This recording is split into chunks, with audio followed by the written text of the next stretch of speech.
আবু হুরায়রা রাদিয়াল্লাহু তাআলা আনহু বলেন, রাসূল সাল্লাল্লাহু আলাইহি সাল্লাম বলেছেন, লা ইরুদ্দুল কাদারা ইল্লা দুআ, দুআ মানুষের ভাগ্যকে পরিবর্তন করে দেয়।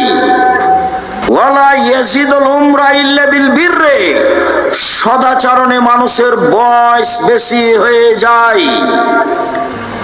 ওয়া ইউরামুর রিজকু বিযামবে, পাপের কারণে মানুষের রুজিতে সমস্যা নামে। ব্যবসা মায়ের খেয়েছে মানে সে পাপ করেছে, চাকরিটা নষ্ট হয়েছে মানে কোনো পাপের কারণে ঘটেছে, দিন মজুরি করে দিন চলছে না মানে পাপ চালু আছে। বড় মোবাইল বন্ধ করতে হবে যে কোনো মূল্যে। মোবাইল আশীর্বাদ বটে, তবে অভিশাপও বটে। অভিশাপে পরিপূর্ণ। সারা রাত ল্যাংটা মেয়ে দেখে আপনি কোটি টাকা ইনকাম করবেন, এই হিসাব থেকে বেঁচে থাকান। আমি এ কথা বলিনি, এ কথা মুহাম্মদ সাল্লাল্লাহু আলাইহি সাল্লাম বলেন। তিনি বলেন, ইয়াকে অল মাসিয়া, পাপ থেকে বেঁচে থাকো। ফাইনা বিল মাসিয়াতে হাল্লা সাকাতুল্লাহ, পাপ করলে আল্লাহর অসন্তুষ্টি নেমে আসে। ব্যবসা বাণিজ্যে, রুজিতে, ছেলে মেয়েতে, বাড়িতে, ঘরে, চাল চলনে, শরীরে, সব কিছুতেই সমস্যা নেমে আসবে, তার নাম পাপ। আমি এ কথা বলিনি, এ কথা মুহাম্মদ সাল্লাল্লাহু আলাইহি সাল্লাম বলেন। তিনি একবার বলেন, পৃথিবীর মানুষ শুনে রেখো, মানুষের রুজি কমে যায় পাপের কারণে। তিনি একবার বলেন, পৃথিবীর মানুষ শুনে রেখো, মানুষ পাপ করলে তাদের উপর আল্লাহর গজব নেমে আসবে। গজব কাকে বলে? চাকরি মার খেয়ে গেছে, তার নাম গজব। গজব কাকে বলে? ব্যবসা মার খেয়ে গেল, তার নাম গজব। গজব কাকে বলে? বড় ছেলে মারা গেল হঠাৎ করে অ্যাক্সিডেন্টে, তার নাম সমস্যা। একটার পর একটা সমস্যা নেমে আসবে। বুঝতে হবে পাপের কারণে এগুলো ঘটছে। আমি বলিনি, এ কথা মুহাম্মদ সাল্লাল্লাহু আলাইহি সাল্লাম বলেন। সম্মানিত দিনী ভাই বোন, আনাস রাদিয়াল্লাহু তাআলা আনহু বলেন, রাসূল সাল্লাল্লাহু আলাইহি ওয়াসাল্লাম বলেছেন, মান সাররাহু আই ইউবসাতা লাহু ফি রিজকিহি, যে মানুষ চায় আল্লাহ তার রুজি বেশি করে দেখ, যে মানুষ চায় আল্লাহ তাকে অর্থ সম্পদ দান করুক,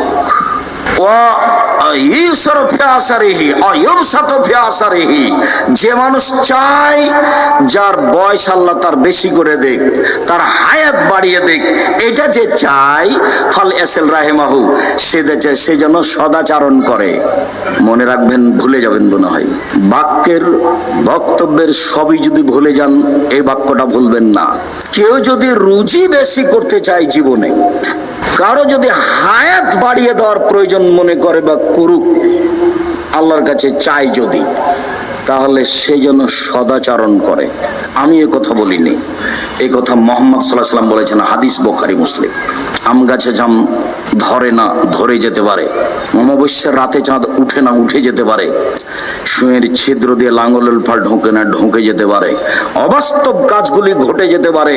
আমি যেটা বললাম, এতে সঙ্গে আছে বলে কিয়ামত পর্যন্ত চেষ্টা করলে সরিষা ঢোকানো যাবে না। যা বলছি তাই থাকবে, তার নাম বুখারী মুসলিম। আমি নিজের কথা বলিনি, যার কারণে আমার আস্থা, বিশ্বাস খুব শক্তিশালী, মজবুত। এখান থেকে ফিরে আসার কোনো সুযোগ নাই। এই কথা মুহাম্মদ সাল্লাল্লাহু আলাইহি সাল্লাম বলেছেন। রাসূল সাল্লাল্লাহু আলাইহি ওয়াসাল্লাম বলেন, লা ইয়াদখুলুল জান্নাহ মান লা ইয়ামান জারহু বাওয়াইকাহু, যে তার প্রতিবেশীকে কষ্ট দেয় সে জান্নাতে যাবে না। যে তার প্রতিবেশীকে কষ্ট দেয় সে জান্নাতে যাবে না। আল্লাহে লাইমেনো, আল্লাহে লাইমেনো, আল্লাহে লাইমেনো। আল্লাহর কসম মোমেন নাই, আল্লাহর কসম মোমেন নাই, আল্লাহর কসম মোমেন নাই। তিলা মানিয়া রাসূলুল্লাহ, আল্লাহ রাসূল কে, কার কথা আপনি বলছেন মোমেন নয়?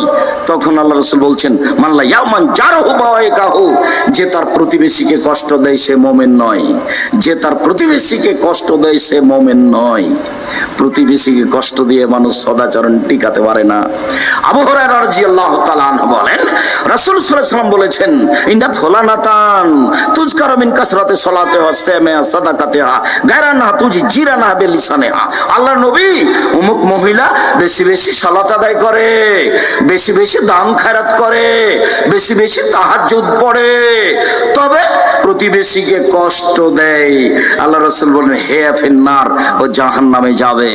প্রতিবেশী যদি ভালো বলে তাহলে আপনি ভালো, প্রতিবেশী যদি খারাপ বলে তাহলে আপনি খারাপ।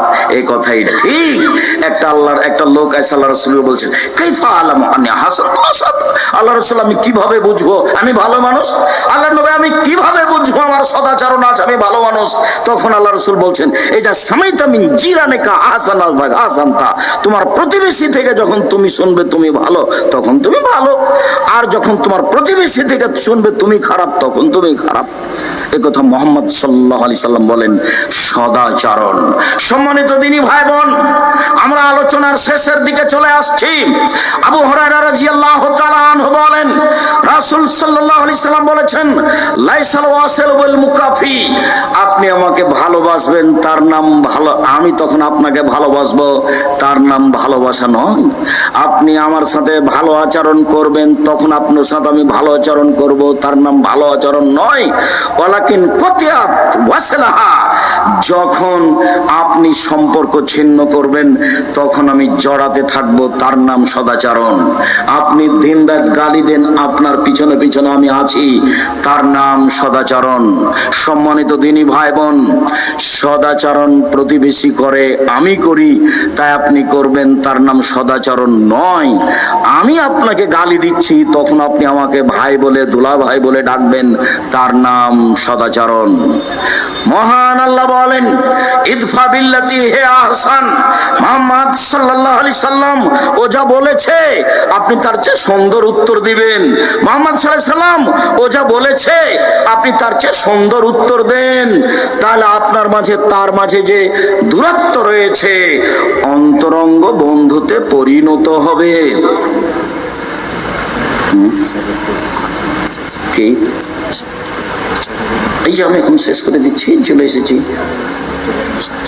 না, আমি তো শেষ করে দিচ্ছি। সম্মানিত দিনী ভাই বোন, রাসূল সাল্লাল্লাহু আলাইহি সাল্লাম বলেন, মহান আল্লাহ আমাদের নবীকে বলেন যে আল্লাহর পক্ষ থেকে দয়া যে আপনি নরম আচরণের হয়েছেন, আচরণ নরম না হয়ে কড়া হলে কেউ থাকতো না। আপনি মানুষকে মাফ করতে শিখুন, আপনি মানুষের জন্য আল্লাহর কাছে ক্ষমা চান। সম্মানিত দিনী ভাই বোন, ইবাদতের জগতে সবচেয়ে ভারী ইবাদত দাঁড়িপাল্লাই, নেকির পাল্লাই সদাচরণ। মর্মে সকল দিনী ভাই বোনকে সদাচরণ গ্রহণের জন্য আন্তরিকভাবে অনুরোধ জানিয়ে যাওয়ার সময় আমাদের লেখা বই পুস্তকগুলি আছে, সেগুলি বিশেষভাবে লিখতে সামান্য বই এইগুলি সংগ্রহ করার অনুরোধ জানিয়ে সম্মানিত এমপি সাহেবের গুরুত্বপূর্ণ অল্প পরিমাণে অল্প সময়ে কথা শোনার জন্য অনুরোধ জানিয়ে আমি আপাতত কথা আজকের মতো এখানে শেষ করলাম। সুবহানাকাল্লাহুম্মা ওয়া বিহামদিকা আশহাদু। কোনো জায়গায় বসে দোকানে দুইজন বসে আছে ওখানে বসে আড্ডা পিটবেন না, ওখানে কারো বদনাম হচ্ছে, আপনি খালি বললেন ঠিকই বলেছেন চেয়ারম্যান সাহেব আসলেই খারাপ, এই যে আপনি কথাটা বললেন এইটা এক পাল্লাতে দেন আর পুরো জীবনের নেকি এক পাল্লাতে দেন, দেখি কোনটা ভারী হয়। এখন এই মানুষের সদাচরণ নেই, সদাচরণ খুব ভিন্ন জিনিস।